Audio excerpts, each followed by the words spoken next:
सिया गोयल, जिनके ऊपर केतान अग्रवाल के मर्डर का आरोप है। अब उनके ऊपर कुछ नए आरोप लग रहे हैं। एक स्नैपचैट की जो उनकी चैट है वो वायरल हो रही है, जिसके हिसाब से कुछ ऐसा इंडिकेशन आ रहा है कि जैसे उनको पहले से ही पता था कि उनकी शादी केतान अग्रवाल से नहीं होगी। और ये जो केस है ये अलग ही मोड़ पे जा चुका है। देखो, सिया गोयल की एक चैट जो उन्होंने अपने किसी फ्रेंड से की थी, उसका नाम खैर अभी नहीं आया रिपोर्ट्स में, लेकिन उसने अपनी फ्रेंड से चैट की थी जिसमें वो उसका आधार कार्ड मांग रही है। और अगर आप इस चैट में देखेंगे तो वो यू या फिर अलग अलग तरह से रिएक्ट भी कर रही है शादी से रिलेटेड बातों को, जो उसकी केतान अग्रवाल से होने वाली थी। अब यहाँ से तो देख के ये समझ में आ रहा है कि जो सिया गोयल है वो जानती थी कि भाई शादी नहीं होगी। सवाल ये उठता है कि वो कैसे जानती थी, बट इस चैट में आप ध्यान से देखेंगे तो वो अपनी फ्रेंड से बोल रही है कि आधार कार्ड भेज दो क्योंकि शादी की फ्लाइट की टिकट्स बुकिंग करानी है। हो सकता है उसके फैमिली मेंबर किसी ने सबके आधार कार्ड मांगे हो, तो सिया गोयल यहाँ पे बोलते हुए दिख रही है कि आधार कार्ड भेज दो ताकि जो फैमिली है वो टिकट बुक करा दे और फोटो भेज दो। और उसके बाद वो बोलती है कि जो शादी कभी होने नहीं वाली। तो अब यहाँ पर अगर आप चैट ध्यान से देखेंगे तो ये चीज़ समझ में आ जाती है कि सिया गोयल के दिमाग में कहीं ना कहीं ये था। अब एग्जैक्टली ये नहीं कह सकते कि क्या था, प्लानिंग क्या चल रही थी, बट उनको ये कैसे मालूम कि शादी नहीं होने वाली, जबकि उन्होंने पूरी प्रिपरेशन कर ली है। वो खुश दिख रही हैं फोटोज़ में, या खुश देखने की एक्टिंग कर रही हैं, जो भी है।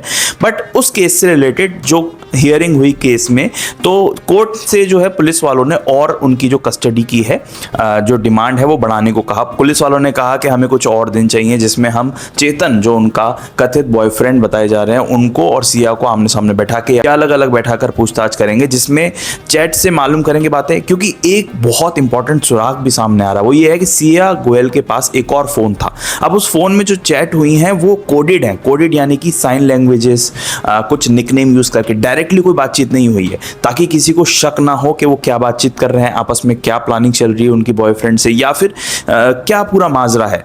तो अब पुलिस ये पता करना चाह रही है और उन्हीं से पूछना चाह रही है कि ये कोड वर्ड्स क्या थे, ये निकनेम्स किसके लिए थे, और आखिर ये कोड वर्ड्स में क्या बातचीत हो रही थी। लेकिन फिलहाल पुलिस को जो कोर्ट है उन्होंने इजाजत नहीं दी। उन्होंने जो कस्टडी की इजाजत बढ़ाने को पुलिस वाले कह रहे थे वो नहीं मानी है, और कोर्ट ने पुलिस की कस्टडी में रखने से मना कर दिया। इससे पहले नार्को टेस्ट जो होने वाला था, नार्को टेस्ट एक ऐसा टेस्ट होता है जिसमें इंजेक्शन दिया जाता है विक्टिम को, और उसको अक्यूज को कह लीजिए, तो उस इंजेक्शन के बाद वो आधी बेहोशी की हालत में चला जाता है। तो मतलब वो मैनिपुलेट नहीं कर सकता चीज़ों को। तो उसके बाद डॉक्टर या जो भी इन्वेस्टिगेटर होता है उससे सवाल पूछता है उस पेशेंट से, तो उस पेशेंट को जवाब देना होता है।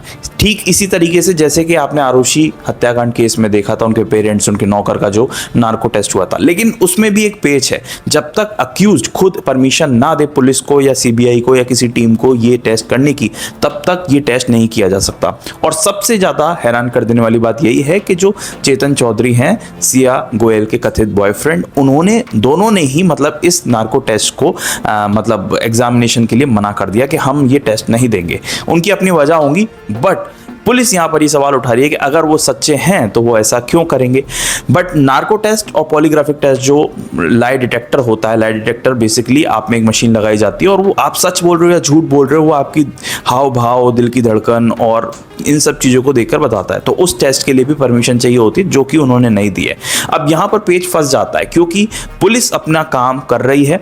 अब क्या वो सबूत जुटा पाएगी इस केस के लिए? इस केस में एक पेच और जुड़ रहा है, वो ये है कि जो केतान अग्रवाल की तरफ से जो केस लड़ रहे हैं लॉयर, वो है उज्जवल निकम। उज्जवल निकम वही वकील हैं जिन्होंने कसाब को फांसी तक पहुंचाया था। अब वो जाने माने वकील हैं, उनका कहना ये भी है कि उनके पास सीएम साहब का फोन आया था।